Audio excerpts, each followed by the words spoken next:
Trade and Save with EB Games. Mick speaking. Hi Mick, I'm just looking to pre-order a copy of Metroid Prime 4. Oh, yep. Just look. Let me look it up in the system. All right. According to this, mate, it's been delayed for at least a few years. Retro Studios is actually taking over development of the game. Would you still like a pre-order, or? I guess. You guess? All right, I'll put you down for that, mate. Would you like some scratch protection on that game card? Extra $5. Why would I need scratch protection for a game card?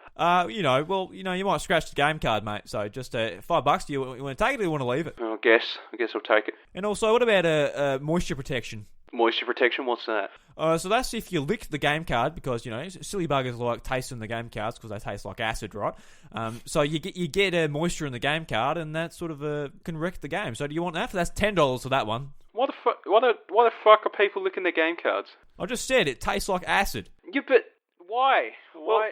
A lot of kids are taking them to the bloody music festivals and licking game cards. It gets them high, right? So you've got to protect your Breath of the Wild from bloody kids taking your games to bloody music festivals and getting high. That's why. So you're basically just offering drug recoding for $10?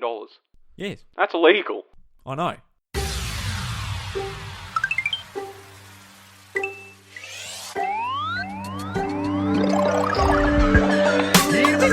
What's up, everybody? Welcome to the House of Mario, the award-winning Nintendo podcast, a part of the 8-Bit Collective, and the doors to episode 79 are open. I'm your host, Drew Agnew, and joining me as always is my buddy, Bryce DeWitt. As always, how we going, man? I'm okay. You alright? Oh, that's alright. Yeah. Big show this week. We're going to be talking about the Metroid Prime delay, the Indie Direct, or it wasn't Direct, Indie Highlight. And, but to start off, Bryce, you've been playing some Fire Emblem. You finished it. I finished Awakening. Well done. Yeah. No, I finished the whole series in the last week. Yeah. Oh, nice. It was a really hard journey, but I made it. Just every game. No, you liar.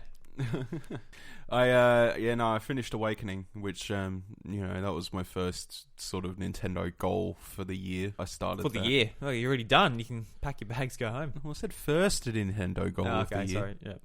Apologies. So I finished that. When did I start it? Probably just before the 10th, I think, of January. Yep. And I've just been, sort of smashing it out. I'm not doing anything over the top, not doing Lunatic or anything like that. Apparently Awakening has one of the hardest Lunatics. So I was like, no, I'm not gonna subject myself to that torture, because that requires like a lot of planning to beat it, and I might as well just play it for the story, because I've still got technically one Fire Emblem game, but it's 3 versions of it with different story. So, and that being Fates. So I pushed myself through Awakening and just sort of did that, and married as many characters as I can, and got there all the supports conversations that I could have wanted, and all that stuff, and that was good. Yeah. I mean, I was supposed to finish that game years and years ago, but I never did. I'm in the same boat. It's on my list still. Yeah. I'm not a strategy person, but as I've sort of given it a couple years, I'm more interested in Fire Emblem as the series sort of continues on, and now we got 3 houses coming out, and I'm super excited for that. So yeah, I think it took me about 2 weeks just of casual play, on and off.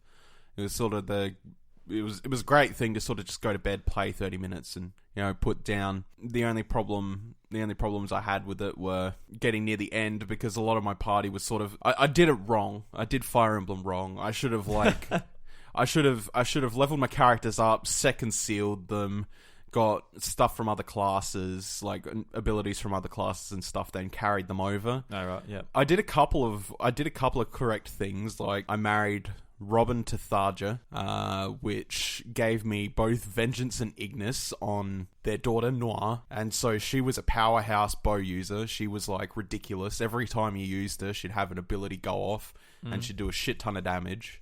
I think her highest attack ended up being like 130 damage, which is like way above anything's cap in the game. That's awesome. Yeah. So somehow I just made like this perfect Noir. I don't know how the hell I did that. Their second child, Morgan, was also like fantastic as well. I made her a Dark Knight. I feel like it's pretty hard to know who to match up sort of the first time you run through it as well. Like, well, is it one of the... Can you really tell in the game? I can't remember because it's been years since I actually played it. But there's not like... I mean, there is things where you kind of just like, oh, you know what would be really good on this character, this ability sort of thing. And then you kind of make up your matchups around that. But honestly, you should just kind of marry who you want to whatever. Yeah.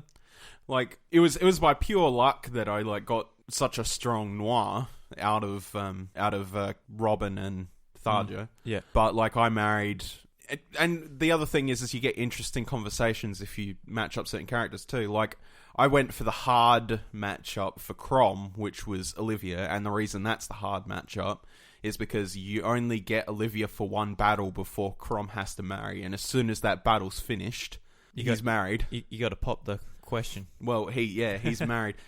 Technically, you don't have to pop the question. It's just like Olivia's there, and she marries Crom if she's your highest support conversation. So, okay, yeah. So I went for the hard marriage and paired them up in the last battle and made them battle as much as I can. They got married.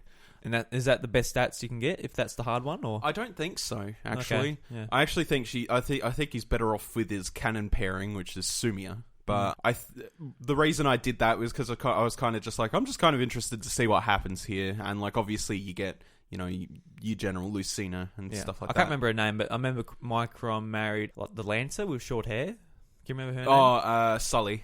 Yeah, he married Sully. I'm like, oh god damn it!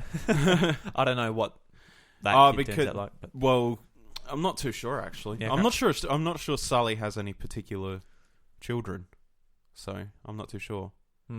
But I paired Crom up with Olivia, which gave me Lucina, and I also got Inigo as a child, which feels like it should be canon anyway because of the way Inigo is, because Inigo is Olivia's predetermined child, and he looks so much like Crom, like in every aspect, except he's like this philanthropist. He's like all about the ladies and shit like that. Yep. And like I met with him and like trying to get him and stuff like that, and he's he kind of just feels like he's meant to be Crom's son. Yep. In a way. So yeah, I did that. I can't remember who else I married actually. But what was most interesting to me as I went further on, I got Tiki, which is someone from Mars Party.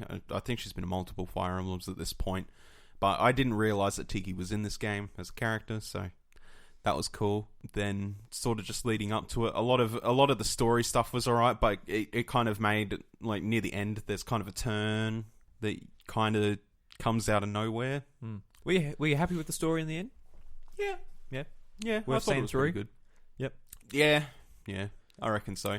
It's kind of like, it's not the best narrative in the world, but I think like if you put the support conversations together with the story, like you get more of a reason to keep fighting for these characters. Yeah, I remember back in the day, like seeing the cutscenes sort of like blew us away back then. Like, yeah, Fire Emblem going to that more anime art style rather than, we didn't really have an art style before. Like as far as cutscenes go, like it was sort of just I guess you had a Radiant Dawn on the GameCube, but like obviously the Game Boy Advance titles never had a cutscenes or anything like that. No, they had the support conversation stuff, but yeah, it just sort of shows like they really went out with this Fire Emblem because it was do or die for the series. Well, yeah, and then it went bunter, and now we're here. We're here where it's like they made a Pokemon version-esque Fire Emblem, and then they made Shadows of Valentia, which people aren't very happy with. But now that we've got 3 Houses coming out, I'm really keen to like get right into 3 Houses. But I started Fates. I'm trying my hardest not to put too much time into Conquest and Birthright. I feel like that was kind of a poor design decision to a degree. Yeah, it's pretty frustrating. Well, it's not like a Pokemon game where you get the same sort of outcome with every game. You have to play all of them to get the whole thing. More to the point, you got to buy all of them. Well, yeah. Yeah. Oh, well, there is... They did... The special edition, which has the combined, which is good. But, like, the issue for me with it is just, like, you got... At the moment, I'm playing Birthright, which I'll do through first. Sorry, excuse me. Birthright's like the, I guess, easier version, the more friendly version. I think so. I think they... That's what I heard. I heard start with that, so that's what I'm doing. Yeah. Yeah. So, going with Birthright, I'm going through that, but then you got to do Conquest if you want Nor's side of the story. Yeah. And that's kind of like okay, but pain in the bum. Well, it's an interesting idea how you can sort of have It is, the but perspective of each side. it's just like but if you want that perspective of each side, you got to play through what is essentially the same game over again, just with different characters. Yeah. And then is it Liberation? Liberation's the third one. I actually can't remember. I think that's the title of the third one. It escapes me, Yeah. but that is like the sort of definitive thing where you can get like a majority of the cast rather than just like one of each side. You can sort of recruit most of it one thing, because Corrin goes off and is just like, I'm not joining either side. Hell's yeah. Hell yeah, I'm going to be my own Maverick. And then, but there's always like a select few characters that you always get no matter what, and sort of stuff like that. There is like improvements in Fates, which are like far more impressive than what Awakening was doing, like with the map and stuff like that. It's more, if you're zooming into a battle, it doesn't just come to like a meh-ish plane or whatever, or just to like a generic background, but it actually comes to where you are on the battlefield and stuff like that. Like Fates does a lot of things better than what Awakening did, but I think the thing that grips me more about Awakening is that it's just one story, and I don't have to worry about playing 3 separate games to get the whole pizzazz. Yeah. But yeah, so I guess that's my journey for now. Yeah, I'm playing through Fates, and then I think I'll take a break from Fire Emblem for a little bit and play some Metroid, and yeah, go from there. Yeah, sounds good. Like, what Metroid games do you want to jump to? I need to finish the Prime series. That's probably what I'll do. Yep. I'll go back and finish Super Metroid and stuff one day, but yeah. What are you gonna play it on? You gonna do the GameCube version or the updated Wii version with the motion controls? Probably just the GameCube version.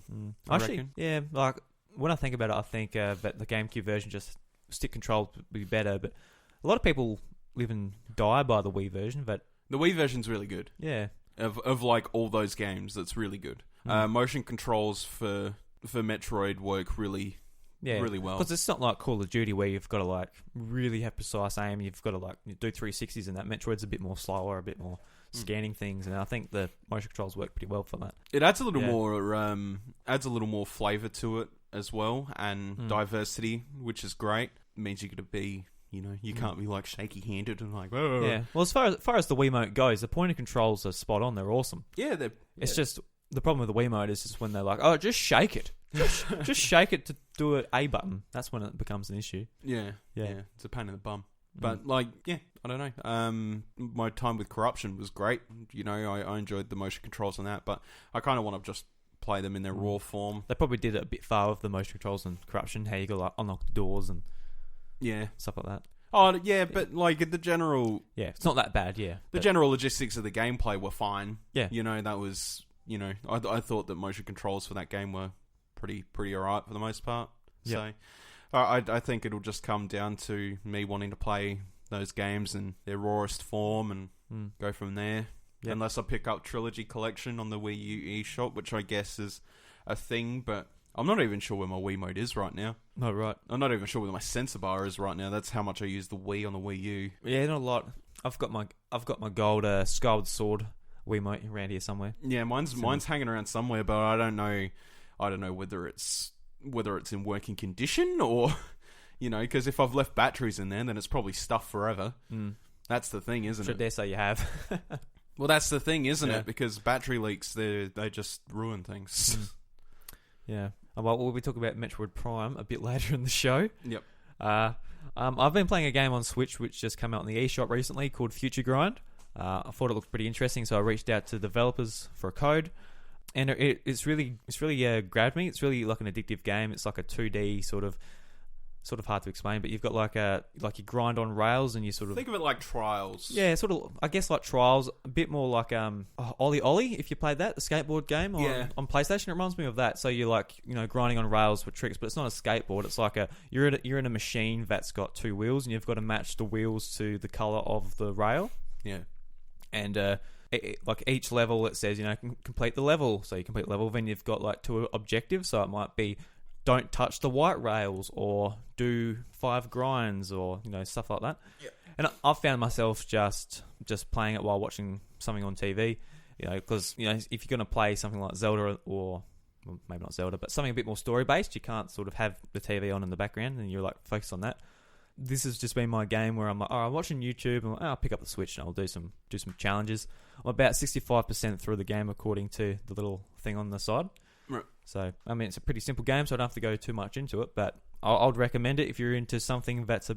But how much is it on the eShop? I think it's about $20. Right. I think. So it's not like super cheap game.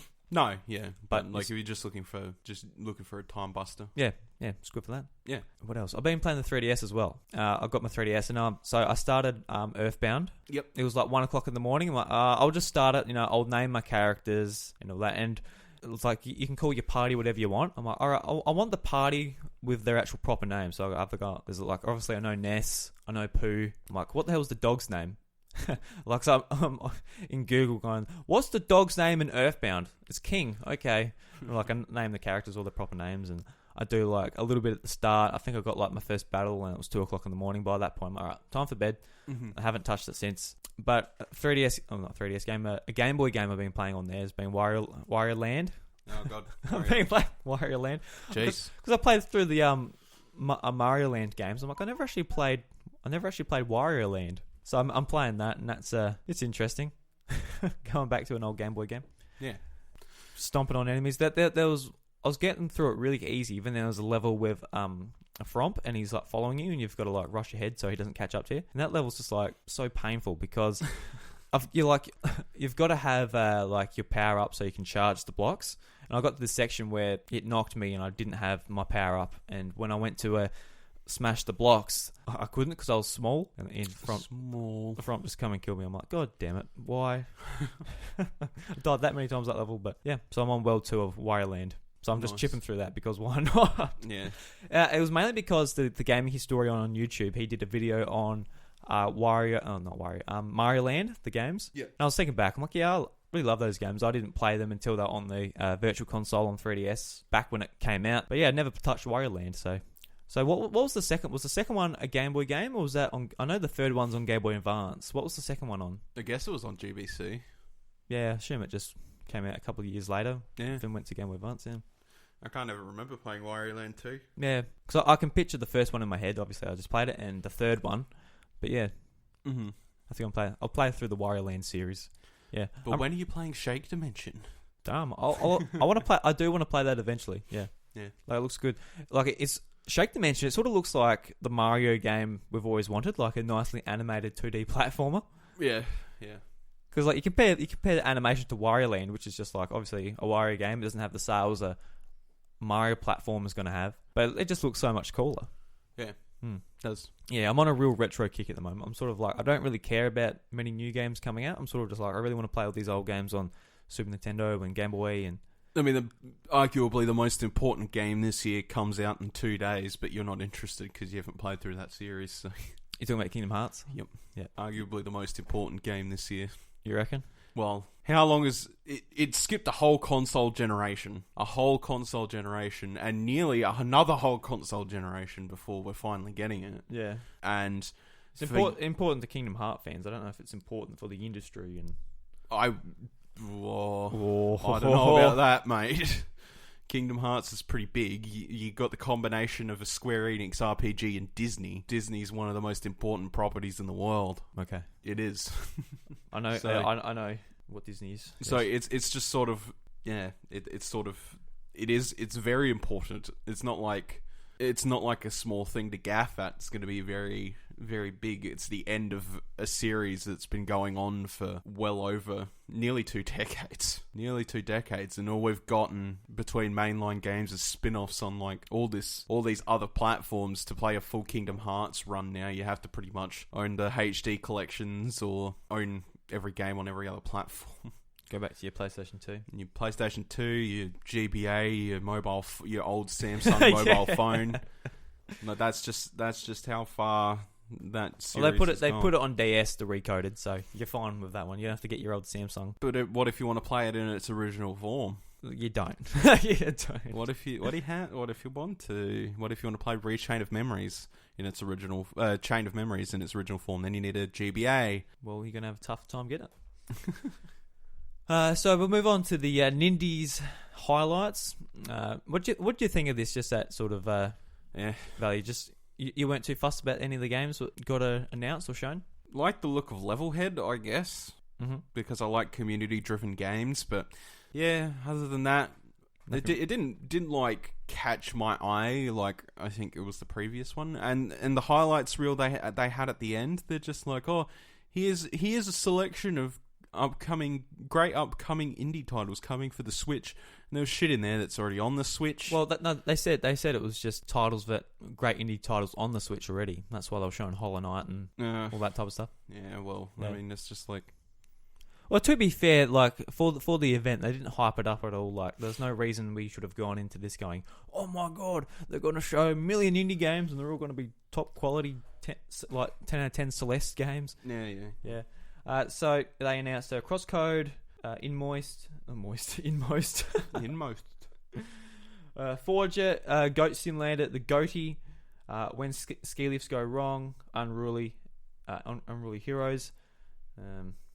I'm gonna pick up Goat Simulator now. You're gonna get it? Well, I already got it on PC, but comes with all the DLC and everything. But Goat Simulator's funny. It is funny, yeah. I never really paid much attention to all the DLC and everything that come out since the initial game. Because when the game came out, like, it was funny because, like, oh, did you hear there's an achievement on Steam for the game when it crashes? It's like, wow, that's really funny. But, like, since it came out and it's got, like, the space DLC, the MMO DLC, like, it's quite elaborate. It's quite funny. It's very evolved now. Yeah. And I haven't played any of it, but I kind of want to now because Goat Simulator's just a romp. So they started off the highlights with Wargroove. You being a big Fire Emblem fan now, did this sort of say anything to you? Not really? I'm already playing a tactics game. I don't need another one. Yeah. I was going to say that, like, you got that much Fire Emblem to sort of get into. Yeah. I got a lot of them, and like I said when I was talking about it, I'm not a big strategy RPG person. Yeah. Like, I don't typically like the strategy. I don't really like strategy element games. Fire Emblem's kind of the first one where just like Nintendo's IP sort of drew you into it from knowing them from Smash Brothers and. Well, not even just that, but like the systems in Fire Emblem, like the support conversations and stuff like that, and teaming up and the weapon triangle and all that sort of thing. That's. That to me is the interesting part about Fire Emblem, is that they put a big emphasis on personalities, which makes me invested in characters, which makes me want to play the game. So fair enough. I'm the same way with Wargroove. It looks really good. I would play it, but I know I want to play Awakening. I know I want to I'll probably stick with just Awakening. Then by the time that rolls around, it will be like Fire Emblem Three Houses. Yeah, I'm the same as you. I'm not like really into this grid-based sort of combat. No, yeah. I've like a lot of people are really excited for this because it harkens back to more advanced wars, which Intelligent Systems isn't really focusing on anymore. It's all Fire Emblem since Fire Emblem's success. Well, Intelligent Systems let Advanced Wars die. It's not coming back. There's a reason it was called Advanced Wars, and it's because it was on the GBA. It's not coming back. Yeah, I would like to see it come back because I'd like to see it. I don't think it will. The thing is, there's a lot of people that did play it remember it as like a very enjoyable title for them, but I honestly think it's a very niche title, much like Fire Emblem is, but Fire Emblem has much more of a basis to stand on. Fire Emblem had the sort of the luck of being in Smash Brothers. Not the luck, but the benefit of being in Smash Bros. You're a bit more exposed to the Nintendo audience rather than just the niche. Yeah, but I mean, it's also like, I don't know, its history's weird because Fire Emblem was like Japan only for 7 whole fucking games before it went anywhere else. So yeah.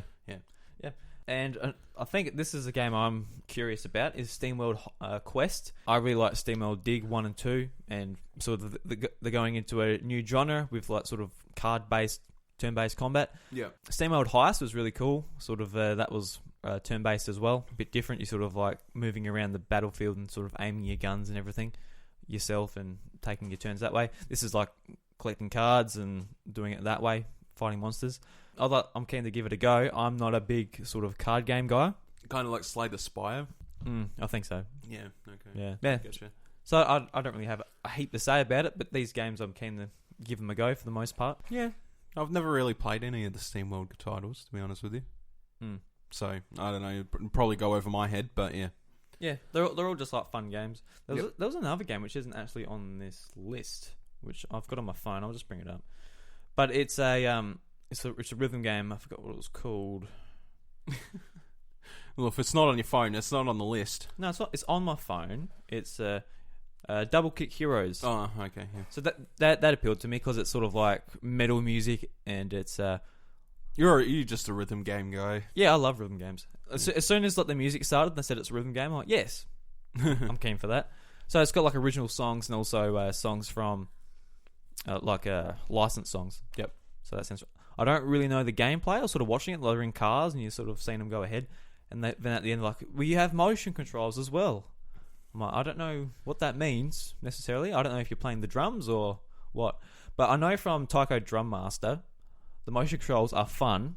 But if you want to play on hard or anything else, just don't bother. Yeah. Because like I was really excited for Taiko Drum Master, but the drums never come to Australia, even though they said they were importing them. No, they're out of stock, or they're either like $200. Yeah. Well. So I never actually ended. I will pick it up if I can get a drum, but if not, I won't, for that price. I won't bother. Just because like the motion controls, I was playing the demo. They're fun.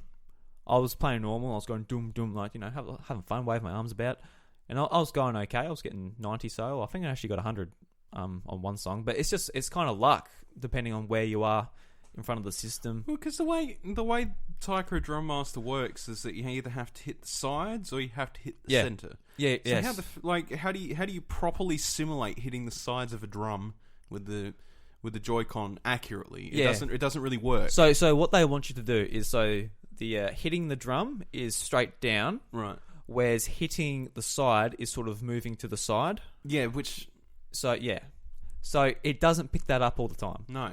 Yeah. So it's fun, but So I'm just with this game here, Double Kick Heroes. I hope you've got options. Yeah. But to be fair, Taiko Drum Master does have the option as well, but it has two options: hitting the drum and hitting it on the side. And so that's A and B. Not much fun. No. With buttons, it's all about hitting that drum. Yeah. So it's a bit of a shame. I wish they did bring it here. All right, Bryce. Let's move on to the biggie of the week. Biggie of the week. Metroid Prime 4 has been... It's gone. I was going to say delayed, but it hasn't really been delayed. It's sort of just... It's gone. Because we never have a release date. Crab brave. Yeah, so how did you react to hearing this news? I was up at the time. It just came on my Twitter. I'm like, oh. Like, it's disappointing that they didn't just give it to Retro. Here's the thing about that video, and this is something that, is actually pretty surprising considering how the community reacts to this sort of thing usually. But in the development update video, the current president of Nintendo, I believe it was. No, it was the director of the Prime games. Was it? Yeah. Okay, well there you go. I can't remember for shit. Came out and he said, Shinya Takahashi. There you go. He was like, okay, this is the deal. We're sorry, but we're scrapping it. We're starting from scratch. It's being handed to Retro, and Retro are going to make it from the ground up. So it's going home. It's going to the place it should have been to begin with. Retro are going to work on it, push out Prime 4. It's going to take a lot longer than we thought to get Metroid, which sucks. Sucks. I was really hoping for it this year or next year, but I'm going to say it's probably 2021. So it sucks, but when he came out and he talked about it, he seemed very sincere and apologetic, like he was doing this massive awful wrong and stuff like that. Just him. Well, yeah. The decision, he was like, oh, people aren't going to be happy about this. So he come out and he's just like, I am incredibly sorry, but this is the way it is. We don't think we're going to pull this off. So we're handing it to the original studio who knows how to make a good Metroid. Yeah. And they're starting from scratch. So it was sort of just like he come out and he apologized. He made it seem like he was really inconveniencing people and stuff like that. And a lot of people were just like, no, that's fine. You know, give it to the original studio and let it go. We don't blame you. It's okay. It was maybe too big of a task for you to handle. Yeah, I was really happy with the response of people. I only saw one person on someone's thread who was talking about it saying, "Oh, god damn it," and I just replied to him like, "It's better waiting for a good game than it is just getting a shit game quicker." Oh yeah. You don't want Metroid Prime 4 to be shit. Yeah, I don't think Nintendo could afford for it to come out. It's just like, getting 6s out of 10s or whatever. No. Do you imagine? No. Yeah. Like, fans have been waiting for this game for 10 plus years now. Yep. And by the time it comes out, it will be, it'll be a long wait. Oh yeah. And it should be a long wait too. Like for Metroid Prime 4 after the trilogy, you don't want. It would have been a shame to have 4 only a few years after. You talk about it like this, but then you question why Kingdom Hearts is going to be one of the most important games this year. This is for the same reason. We've all been waiting for that title for over a decade, and it's the same thing with Metroid Prime. You want to fucking hope that it's good. Yeah. And it's going to cause conversation about that company and their ethics and sort of stuff like that. So I'm glad that Nintendo turned around and were like, the team turned around and were like, okay, we got to give it to Retro. Just thinking of it from that perspective, like if Metroid come out this year, it would also be in that same tier as Kingdom Hearts, being like, it is one of the most important games this year because it's been a very fucking long time. People have been waiting for it. It would have to be good. People have been just eating up every little bit of information for years and years, and now it's fine. Yeah. If so many killer games didn't come out the year that Final Fantasy 15 did, I think it was that year, or was it the year after those games came out? What did it come out? 15 or 16? 15. 15. Yeah. Yep. I think it was the year before. I can't remember what came out in 2015 now. Yeah, I actually don't think there was that much. It was end of 2015 that Final Fantasy 15 came out. Yeah. But it was like, that game was stupid important because that game's been in development for 12 years and it's been scrapped and redone. And it was one of the most talked about games that year because people were not happy with it.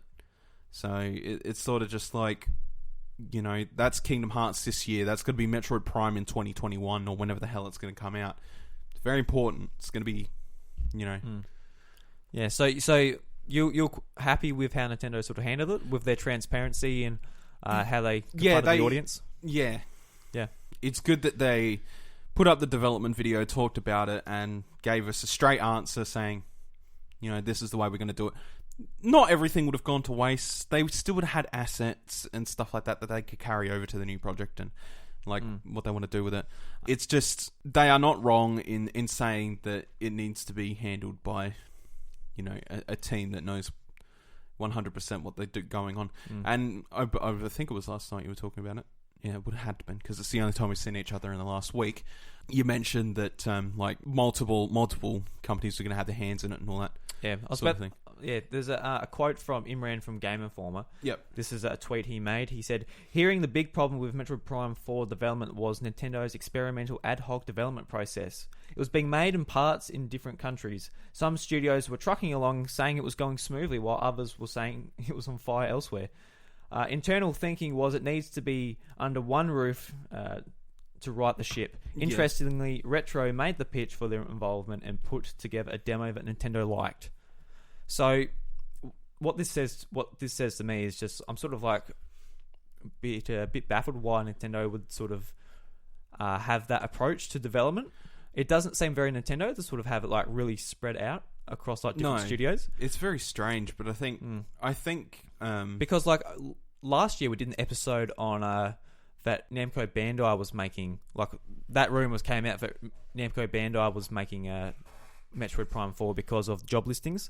Right. Yeah. And obviously, like, Namco Bandai had a bit in it, Nintendo had a bit in it. Like, if it's spread out that much, it seems fairly ridiculous. Yeah. It wasn't going to work. Yeah, because we know how games sort of split up into different development studios sort of works out. Because like Doom's a fantastic game, but the multiplayer sections, like rubbish. Yeah. And you saw that with a lot of games last generation, how the multiplayer was handled by a different studio. Like Tomb Raider You saw how that sort of ran on that was on your PlayStation. so sad. Like it was so janky and awful. And having like a story based game sort of put together like that. Yeah, a bit questioning. But what it also says to me is not only did they say, they didn't just go, hey, Retro, you've made it before, you have it again. No, it's different people. It's a different environment there now. Mm-hmm. But they've still proved to Nintendo with a demo they've made that they are capable of making this game. Yeah, there is still... Somebody made a tweet, and I was reading it last night, I think it was, where it said, like, here is a list of the people that are from old Retro still working at Retro that'll be working on Prime 4. And it said, like, the original director and stuff like that. And so that's really good. Like, it means that the game's going to go on the same... Yeah, you still got Takahashi developing it. Same, fashion. So it's just kind of just like... Oh, no, I mean at Retro, like, in general. Yeah. Like, there is people from the old Metroid Prime team still there and working on it. So obviously, they pumped out something, and Nintendo are like, yeah, that's kind of what it needs to be. There was there's a tweet also from ex-Retro developer Eric, his last name, bear with me, Kozlowski? Let me, Kozlowski. Fucking Lowski. He says, unless Retro has grown to a two-game studio since I left, I guess this means the game I was working on when I left in August 2015 isn't happening anymore. I honestly have no clue. Excited for everyone there though. I know they'll do an amazing job. So they haven't released a game since Donkey Kong Country Tropical Freeze back in 2015. So obviously they were working on something, and we're already anticipating it. Like, what is Retro working on? So I guess, and there were the rumors back last E3 that they're working on the Star Fox racing game. So I think there are enough rumors for that game that game in some form did exist. They were working on some Star Fox racing hybrid. I think if we don't see that Star Fox or a project from Retro sort of around this year, that game was the one that got cut. And now they're focusing on Prime. Whether they're going straight to Prime, like, all right, we're all cylinders going for Metroid Prime 4, or they're going to just have split up a little bit and sort of finish off this game and start on Prime. Or it's interesting sort of to find out what they're up to. I think they'd probably be full force on Metroid now. Obviously, because they obviously had one project since 2015. They've been working on it. Must have been Star Fox. Obviously not happening anymore. Yeah. Otherwise, we would have heard something about Retro by now. And maybe they weren't working on the game. Maybe they were just doing similar things to Mario Kart 7 and 8, how they were helping out with tracks and that. Yeah. Maybe they were just sort of like a secondary company to a development studios throughout Nintendo for these years. Like, we have no idea of knowing until sort of the game gets announced. Yeah. Yep. No, it's all waiting game. It is. Like, were you expecting Metroid Prime 4 this year? I was sort of up in the air, like it could be, it couldn't be. It sort of depends on how much of the game... I assume they had a bit of the game made when they announced it. Yeah. Then the next year I was expecting to see... I was expecting to see something this year. Yeah, I was expecting to see like screens. And we might still. We might see... I mean, what are we going to see? They're only starting... They're starting again. Well, yeah, they are, but that's the thing, is like they're already apologetic about the thing. We might have a dev update video or something like that from the guys at Retro showing off like a little bit of the development, or they might produce a trailer or something like that. They might give us a time window of when it's going to come out instead of just the teaser or They might though, but they've got to be careful of doing something similar to EA about 2015, where the whole conference was just like, hey, we're making games. This was us in the thing making games. It's like, all right, what are you bringing out? Games. Then like I remember they were showing off the Criterion game, how they're doing a sort of an action sports game where you're hang gliding and driving cars and that. And you saw like sort of the development of that, and they were talking about it, and literally haven't heard about it since. That was like 3-4 years ago. So they've just got to be careful of that. I think they're just going to hunker down and stay quiet. I think it is very clear that they will be making Metroid Prime 4. I don't think we're going to get the EA thing with them. I think it is 100%. They're not going to scrap the second lot of Metroid Prime 4 and start. No. I don't think No, I don't think they're going to do that. No, I'm just saying. I think they should be quiet now. They've said we're starting again. Don't expect it soon. I don't think it will go without them having at least something like that come out as an apology tactic to say, we know you've been waiting, we are sorry, here's what's happening, and doing a little bit of, a sort of dev video or some kind of something like that. Maybe not now, maybe in 6 months' time, maybe in a year's time. But I think there'll be something, because we've already been waiting. Yeah. No, I was just talking like specifically, say, E3. So like June this year. We might see something at E3. I don't know. Who knows? Well, it's E3 still, Hopefully they have some games to show then.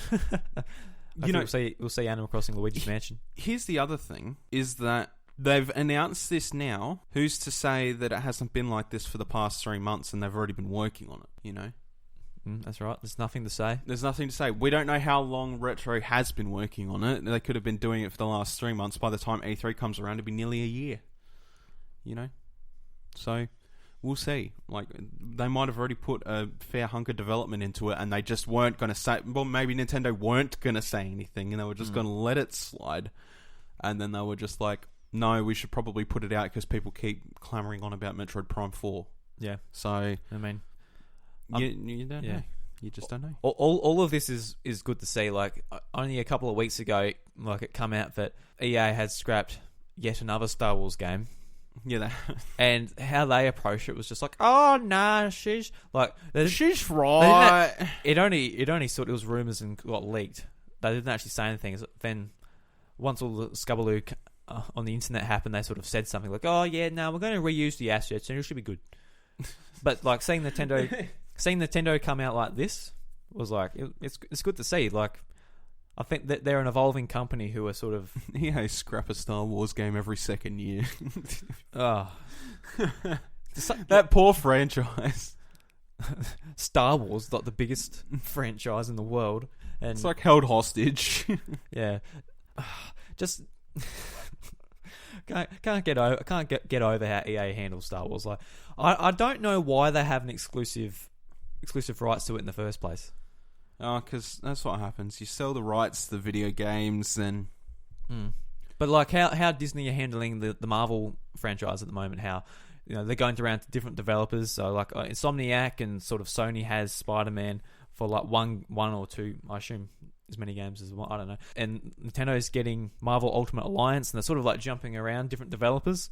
Yeah, getting different genres, different takes. Where with EA, only it's DICE who pumped out 2 games, and they were both equally panned. Yeah, and EA will never see a Star Wars game on Switch, like to any extent. No, because EA doesn't give a shit about Switch. They only care about the money.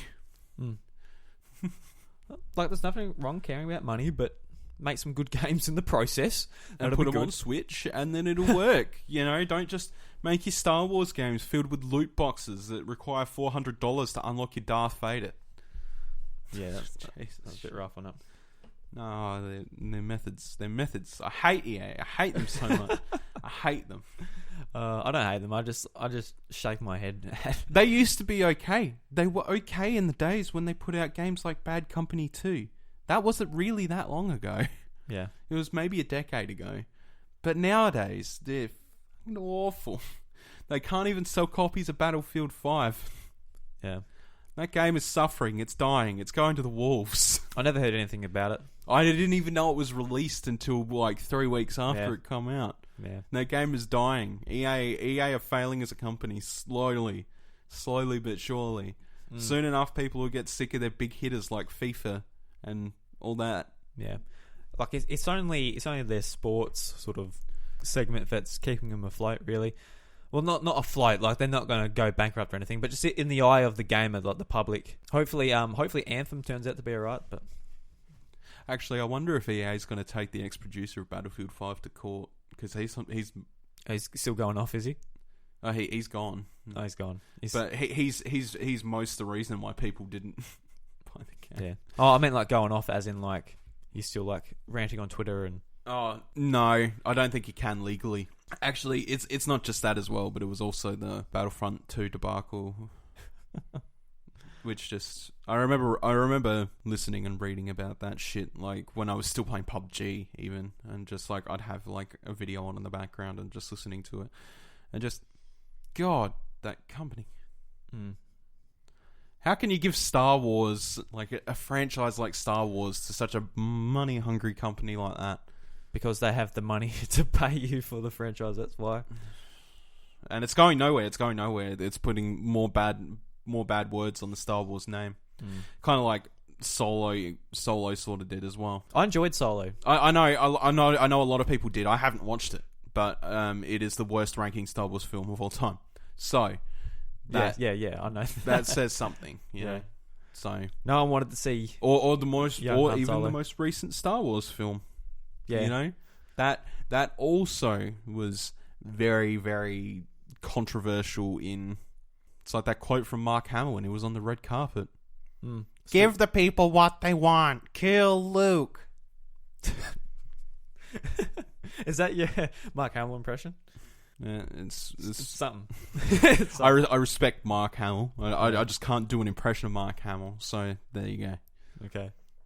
I think we've gone off topic enough. Is that the end of the show, Bryce? Probably should be, because you've got to go to Adelaide. I do. Yep. So. And so, Bryce, it's going to be your last episode for a few weeks. Yes. So. Yes, he says. Yes. He's happy about it. Yes. No, I'm not. I'll miss the show for a couple of weeks. It is, as of the recording of this episode, I think it's the 27th of January. It is the 27th, yes. It's indeed the 27th of January. So, not next week, but the week after, it is the week at the due date of my son. So, while he might not be here that week, there will be a couple of weeks in between where I'll be on Danger Zone 24/7, like alert, red alert. Beep, beep, beep, beep, beep, beep, beep. We're technically already in there now, as anybody who's, you know, had children probably knows. It's within 2 weeks, either side is the real... danger zone. Yeah. So I could be rushing her up to hospital at any time and having the kid and stuff like that. So I'm giving myself a gracing period for a little bit from podcasting. From this podcast specifically, 3-4 weeks. So Drew will have guests on during that time. This just allows me to be prepared, and then when my son comes, spend a couple weeks, you know, raising the child. Doing the fatherly thing, and then I will be back on this podcast. I was on the first episode of Some Assembly Required. I kind of nudged myself in there because I'm not going to be available until episode 4 or 5 at this point. So episode 1, 2, and 3 of that having completely separate guests to the first episode. So yeah, because we've got a whole bunch of people within the group. So I probably won't be back to SAR until April or May, I think it is. Yeah. But I will be back at the House of Mario in about 3 or 4 weeks, depending on what happens within the next 3 or 4 weeks. If we have issues or whatever, or, you know, sort of thing. Because the only thing I'll be doing at that point is going to work, going home, looking after the kid, and, you know, just making sure my partner's okay, and make sure that she's healthy, staying healthy. Last time we were in hospital and we were having our daughter, there was slight health complications with my partner, completely unrelated to the pregnancy, but nevertheless, she is more likely to have stuff again at the moment because she's got some issues with her tooth, which is causing issues with the whole like right side of her face, sort of thing. You know, ears sore and all that bullshit. Like, it's just nerves. Good fun all round. Yeah. So she might have to have that tooth ripped out and all that. Like it. Yeah. we're just going into dig a deeper hole here. So, long story short, please, 3 or 4 weeks I'll be gone. So I hope you guys enjoy the guests that Drew has planned for you at that point, or whether he just decides he can't do the show without me and shuts it down.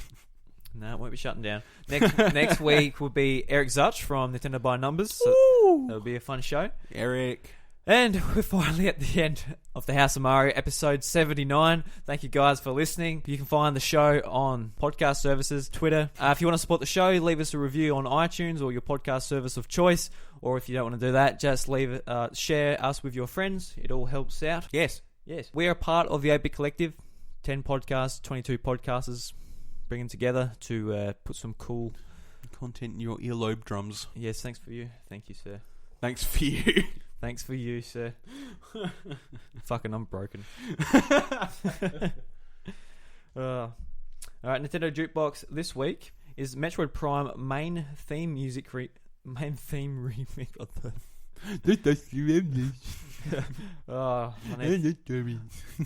I need brain surgery.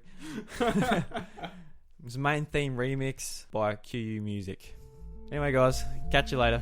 See you in a few weeks.